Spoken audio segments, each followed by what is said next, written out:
l'école du jeu, en partenariat avec la boutique L'Imaginaire. Au-delà de vos attentes.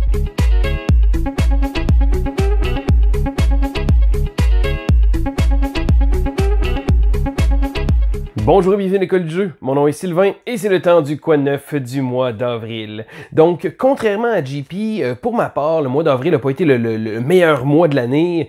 Côté ludique, faut dire que j'ai pas eu la chance d'aller au Jab non plus, donc au jeu au bout.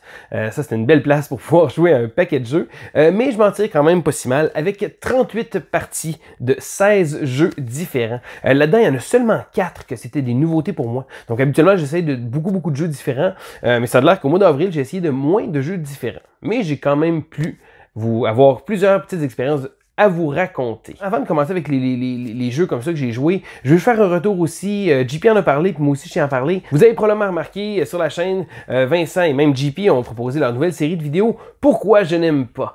En passant, si jamais vous n'avez pas écouté ces vidéos-là, c'est pas une vidéo de bashing en tant que tel. Là. Il l'explique très bien. Je trouve que les points apportés sont super intéressants. Puis c'est pas bon haïr un jeu pour haïr un jeu, c'est donner les points qu'ils ont, donc leurs expériences propres. Certains que souvent c'est des jeux qui sont très populaires, mais c'est le fun d'avoir une opinion un peu différente. Pour ma part, on m'a demandé, quelques personnes m'ont demandé en privé, c'est quand que tu allais faire un pourquoi je n'aime pas. Je sais pas, j'ai essayé de chercher, j'ai fait le tour des jeux que j'ai déjà joués, puis je dirais que il y a beaucoup de jeux que j'ai pas aimé quand même, c'est pas de problème, mais pas de là avoir beaucoup de points puis à expliquer, puis des jeux très populaires, puis d'avoir à décortiquer un peu le sujet. Souvent, c'est un jeu que j'aimerais pas, j'y rejouerai simplement pas. J'ai pas eu l'occasion de pouvoir jouer de même. Puis là, je me suis mis à penser, attends un peu, là, si je ferais une vidéo, pourquoi je n'aime pas? Mais la seule idée qui m'est venue en tête, c'est de parler de Seven Wonders, parce que je sais pas si vous avez écouté ma dernière vidéo, Seven Wonders est un jeu que je ne veux plus jamais jouer. Mais les seules raisons pour lesquelles je veux plus, c'est parce que j'ai juste trop joué. Parce qu'on a abusé complètement du jeu pendant quelques mois. J'ai plus de 90 parties à mon actif. J'ai vraiment trop joué. Puis je pense que n'importe quel jeu, ou presque, qui se retrouve dans cette catégorie-là, ferait en sorte qu'on n'aurait plus vraiment envie d'y jouer. Ceci dit, c'est un très bon jeu quand même, et je ne produirai pas de vidéo. Pourquoi je n'aime pas Seven Wonders? Parce que, je viens de vous le dire en à peu près 30 secondes. Donc, je vais y aller immédiatement avec ma liste des jeux que j'ai joués ce mois-ci. Alors, on commence avec un jeu, on va voir un thème un peu récurrent, mais Dinogenix. Dinogenix est un jeu de dinosaures, quelle surprise, qui va utiliser des petits côtés de placement d'ouvriers. Donc, on a un grand plateau de jeu, et le plateau est très grand, peut-être même trop grand pour son bon vouloir, mais quand même, je dirais que le graphisme est bien fait, et on va avoir différentes cases, différentes actions qu'on va pouvoir faire. À ça se joue un petit côté un peu agricole en tant que tel, c'est qu'on a un plateau de jeu, tout le monde c'est un plateau de jeu personnel, puis à la gauche, il va falloir faire des enclos à dinosaures, donc il faut avoir des petits murs, placer les murs pour que les dinosaures ils restent là, et faire en sorte de pouvoir marquer des points. Donc selon les types de dinosaures, ils ont différentes conditions qu'ils doivent faire, des choses comme ça. On a un petit peu de take that, parce qu'on peut refuser des actions à des joueurs, on peut leur couper des espaces, oui, mais on peut aussi avoir des cartes qui vont être un peu plus méchantes. J'ai juste joué, j'ai joué 2 parties ce mois-ci. J'ai pas encore joué avec plusieurs joueurs, j'ai juste joué à 2 à date. C'est un bon jeu, je dirais que c'est le fun. Le thème des dinosaures est aussi un thème qui me plaît beaucoup. Je dirais que ça part déjà avec un bon petit coup, un jeu de dinosaures. Pour Dinogenix, j'ai trouvé que le jeu était très bien fait.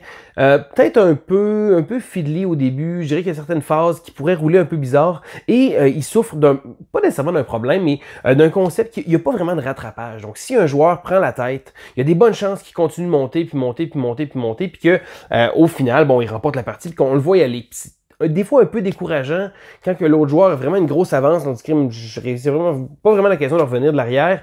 Je dirais que ça peut être quelque chose. Mais d'un autre côté, ça fait des parties qu'on doit vraiment se focusser sur la partie pour essayer de réussir à gagner et de pouvoir faire plus de points que l'autre. Parce que quand on est premier, on fait plus de points, on a plus de réputation, on a accès à plus de visiteurs qui vont venir, qui vont nous donner beaucoup de points, et ainsi de suite. Donc, c'est certain que le premier joueur risque de s'aventurer un peu plus haut. Mais comme j'ai dit, j'ai juste joué à 2 joueurs. Donc, c'est certain qu'à 4 joueurs, là, ça va être différent, puis ça risque d'être un petit peu plus serré. C'est pas toujours le même joueur qui va avoir le bénéfice. Par exemple, c'est un bon jeu. J'aurais peut-être envie de vous le présenter à la chaîne. Mais encore là, il faudrait que je joue plusieurs autres parties. Parce que comme je dis, à date, j'ai 3 ou 4 parties à 2 joueurs seulement. J'ai pas encore joué à plusieurs et il va falloir que je l'essaye pour pouvoir vous en parler. On continue dans le jeu de dinosaures et ça c'est mon jeu le plus joué du mois. J'ai fait une vidéo tout récemment sur ce jeu-là. Il y a un petit buzz qui tourne autour de ce jeu-là, c'est Draftosaurus. Si vous n'avez pas vu ma vidéo, je vous invite à aller la regarder. Je vous explique rapidement un peu là, quelques petites choses sur le jeu, les règles en gros, mais je vous parle aussi de qu'est-ce qui fait en sorte que ce petit jeu-là est vraiment très agréable. Je l'ai joué beaucoup ce mois-ci. Les gens veulent jouer, ils veulent rejouer. C'est très rapide, une partie, 10 à 12 minutes, même pas. Le jeu offre des choses intéressantes et je dirais que ce qui est vraiment important à se rappeler, c'est que ce jeu-là me donne un feeling de roll and write. Donc, vous savez, les jeux là, comme Tréfuté ou des choses comme ça qu'on va écrire sur un plateau de jeu, marquer différentes cases dans différents endroits, c'est à peu près presque la même chose qu'on fait, mais en prenant des dinosaures et en les plaçant dans différents enclos. Ça se rajoute le petit côté des meeples de dinosaures qui, on se le cachera pas, est plutôt sympathique. Mais écoutez, je me répète probablement de ma vidéo que j'ai faite. C'est un bon petit jeu, il y a un beau petit buzz autour de ça. Pas parce que c'est pas un chef-d'œuvre, mais c'est vraiment un petit jeu fort sympathique. On continue avec un autre jeu. Celui-là reçu de Kickstarter. C'est pas moi qui l'avais backé, mais je l'ai acheté d'un ami. C'est le jeu Gorus Maximus. Bon, là déjà le nom, ça fait très romain, ça fait gladiateur. On voit la couverture du jeu. C'est c'est de la violence, mais un peu cartoon. Mais c'est quand même beaucoup de sang et beaucoup de... Le titre le dit, Gorus Maximus. Mais à travers tout ça, en tassant un peu, en mettant les images assez frappantes de ce jeu-là et le titre un peu gore, on se le cachera pas, qu'est-ce que c'est en fait? C'est un jeu de levée. Donc c'est un jeu comme la Dame de pique ou même le Wizard, des choses comme ça. C'est un petit jeu de levée très simple. Pour ceux qui savent pas c'est quoi, puis vous devez probablement le savoir parce que vous connaissez des vieux jeux qui jouaient comme ça, mais souvent c'est qu'on va jouer une carte de notre main, la carte va être dans une sorte, on va devoir, tous les joueurs autour de la table vont devoir jouer. Si on a cette sorte-là, il faut qu'ils la jouent. Si les joueurs en ont pas, bon, ils peuvent jouer n'importe quelle autre carte. Il y a de l'atout habituellement qui va remporter les mains, puis selon les différents paramètres, on va remporter des mains puis marquer des points. Okay? En gros, ça, c'est les jeux de levée. Ben, Gorus Maximus, c'est exactement ça. Ce qu'on va faire, c'est qu'on va jouer des cartes, puis bon, dans les différentes couleurs, des choses comme ça. Mais les cartes, au lieu d'utiliser un jeu de cartes normal, ça se trouve être des cartes avec du dessin, un design graphique assez graphique. Mais au final, c'est super simple parce que le but, ça va être de ramasser, si on veut, des points en tant que tel. Quand on réussit à ramasser plus de points que les autres joueurs, on gagne une manche. Puis le premier joueur va gagner 3 manches. Fait que, je dirais que le jeu, une belle présentation. Pour un jeu très simple puis un jeu de levée, c'est certain que ça va enlever le côté familial parce que c'est très léger comme jeu.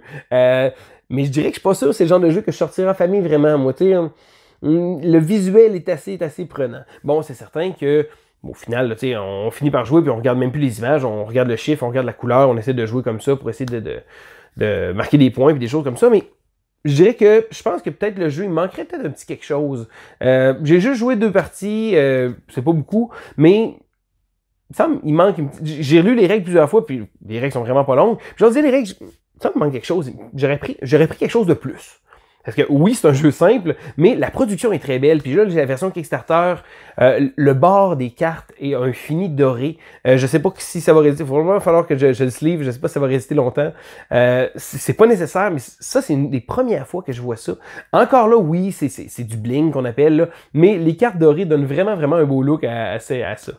Aussi, la version Kickstarter vient avec un petit marqueur d'épée, en fait, une petite épée en métal qui est absolument inutile, mais absolument merveilleuse. Encore là, ça se prête très bien au thème. Ça se trouve être juste un indicateur pour dire quel est l'atout dans cette levée-là. Donc, en gros, c'est du beau matériel. Les jetons de points de victoire, c'est comme un gros jeton de poker épais. Je pense que pour ce type de jeu-là, avec la qualité de production qui est quand même assez impressionnante pour un petit jeu comme ça, il manquerait un petit quelque chose pour le rendre plus gamer. Encore là, je vais probablement essayer de le rejouer à plusieurs autres joueurs. Je sais qu'il y a beaucoup de configurations. On peut jouer même jusqu'à 8 joueurs. On peut jouer en équipe, quoique j'ai entendu dire que c'était peut-être pas nécessairement la meilleure option. Mais il y a quand même beaucoup de possibilités pour le jeu Gorus Maximus. Bon, maintenant c'est le moment de ma vidéo que je vais vous parler de ma nouvelle dernière obsession. Je joue beaucoup à Warhammer 40 000 Kill Team. Donc, c'est quoi? Bon, je l'ai déjà parlé dans une vidéo, mais je vais en reparler maintenant.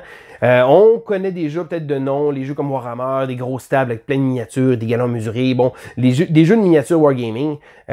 On a déjà vu ça un peu, mais moi, j'avais toujours été intimidé par ce genre de jeu-là. Puis récemment, bon, Kill Team se trouve être une version un peu simplifiée, plus courte. Donc, au lieu d'avoir plein d'unités, on a vraiment une escouade précise. On a 5 à 10 modèles là, qui vont pouvoir faire la guerre comme ça. Ça reste un jeu tactique de combat. On brasse beaucoup de dés pour faire à peu près n'importe quoi. J'ai vraiment accroché sur ce jeu-là. J'ai commencé aussi l'aspect hobby, l'aspect du hobby là, de Wargaming, c'est beaucoup de peinture aussi. J'ai commencé, bon, étant donné qu'il n'y a pas tant de modèles par équipe, par kill team, je dirais que c'est un peu plus encourageant de pouvoir commencer un petit projet de peinture. Je suis pas vraiment bon, mais j'aime ça. Je pense, je dirais que ça fait du bien. C'est zen, peinturer un peu, des petites sessions de peinture de temps à autre. Puis c'est éventuellement quelque chose que j'aimerais amener aussi vers la chaîne. Un petit côté par rapport à ce hobby-là. Je vous réserve quelque chose dans les prochains temps à venir. Peut-être bien aussi quelque chose par rapport à la peinture puis au hobby de miniature wargaming. Aussi une belle série de vidéos sur ce jeu-là.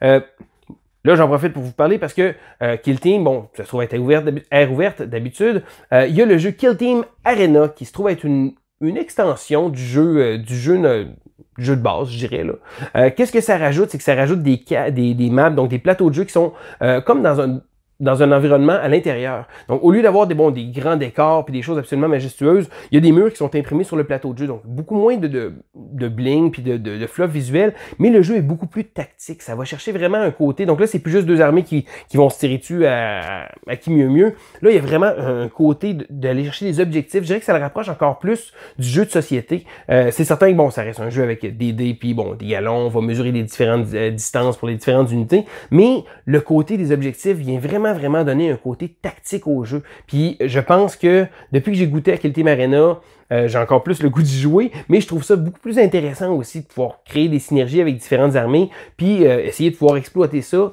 dans un environnement moins grande échelle, mais plus tactique. C'est vraiment le mot que je choisis pour ça. C'est le jeu Kill Team, et je vais vous en reparler probablement sur une série de vidéos que je vais faire éventuellement.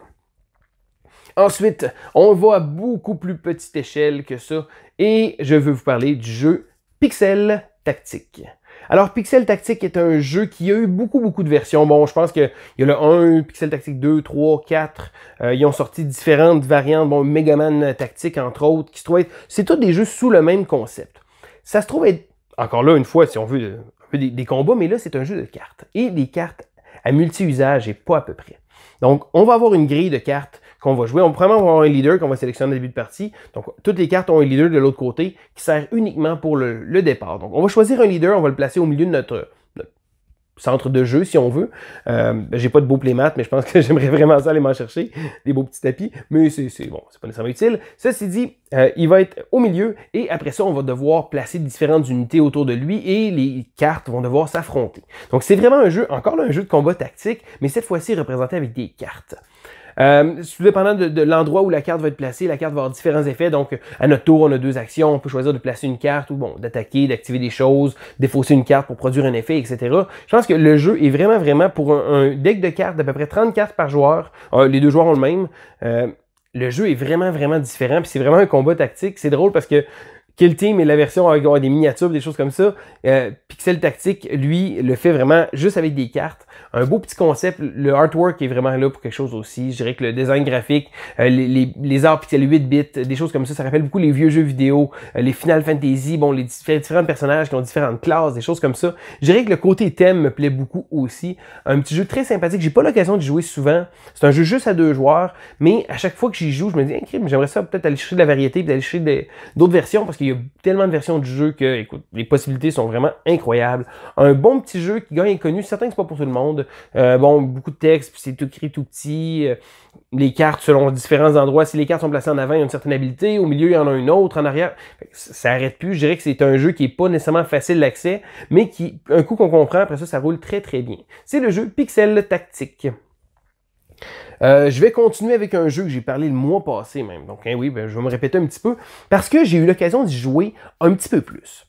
Le mois dernier, je vous ai parlé un peu de Res Arcana, qui se trouve être un jeu d'un de mes designers que j'apprécie beaucoup, Tom Lehman. Tom Lehman qui a produit la série Race for the Galaxy, Roll for the Galaxy, etc. Donc c'est un auteur que j'avais beaucoup d'espoir sur ce titre-là. Le thème un peu différent, fantasy, bon ok. Le jeu, la première fois que j'ai joué, c'était bien, mais il y a quelque chose qui... Il manquait quelque chose. Il manquait un petit quelque chose. Je pense que j'ai comme pas réalisé.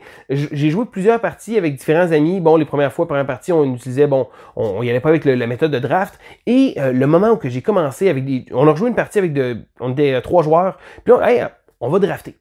Encore là, Ceux-là, si jamais vous ne savez pas, dans le jeu de Res Arcana, on va avoir un deck, si on veut, de quelques cartes à peine, mais on va devoir réussir au fur et à mesure de la partie de pouvoir jouer ces cartes-là, pouvoir les placer avec des ressources et créer une synergie entre ceux-là. Donc, quand on jouait avec les cartes normales, bon, on avait nos cartes, on essayait de faire avec ce qu'on pouvait, mais au final, on n'avait pas vraiment de choix sur où qu'on voulait s'en aller avec ça. Avec le draft en début de partie, on va piger des cartes. Donc, on va prendre des cartes et on va passer aux voisins et ainsi de suite comme ça. Donc, ça rajoute un petit élément qui va faire en sorte que c'est certain que, bon, si c'est la première fois qu'on joue, je ne vous conseillerais pas de jouer avec ça. On ne connaît pas les cartes. Mais plus on va jouer, puis plus on va voir différentes cartes, hey, ça irait bien avec ça. Donc là, quand on va pouvoir drafter, justement, ben là, on va pouvoir sélectionner un peu plus nos combines. Puis ça va vraiment donner une coche au-dessus au jeu parce que j'étais sur le bord de me décourager un peu de Res Arcana. J'aurais voulu l'aimer, mais j'ai donné probablement plus de chance que bien d'autres jeux j'ai pu leur donner. Mais je pense que quand j'ai décliqué sur ce petit côté de draft-là, connaître un peu plus les cartes, savoir comment ça s'enligne, là, Res Arcana a pris vraiment un bon élan. C'est certain que c'est pas un jeu qui va faire mon top 5, mais je pense que c'est un jeu qu'un coup qu'on est habitué, ça joue très rapidement. J'aime aussi le matériel, les petites ressources, le petit trait au milieu qui se trouve être vraiment pratique pour pouvoir piocher les ressources. Donc c'est là, c'est déjà comme ça, on ouvre la boîte, on draft les cartes, puis on joue. Fait que c'est vraiment un bon petit jeu qui... Malheureusement, un peu, parce qu'il y a probablement beaucoup de monde qui vont se décourager en y jouant, ils vont jouer 2-3 parties, ok, il manque quelque chose, bon, parfait. C'est certain que c'est pas tous les jeux que je leur donne une autre chance, mais pour lui, je pense que je suis très heureux de l'avoir fait parce que j'ai découvert un jeu qui a beaucoup plus de profondeur que ce que je m'attendais. Puis, un coup qu'on le connaît, ben, ça va très vite, puis bon, les règles sont quand même pas trop compliquées. Donc, c'est le jeu Res Arcana. Ensuite, je veux vous parler de mon gros coup de cœur du mois, et c'est vraiment, vraiment un jeu que j'attendais avec impatience.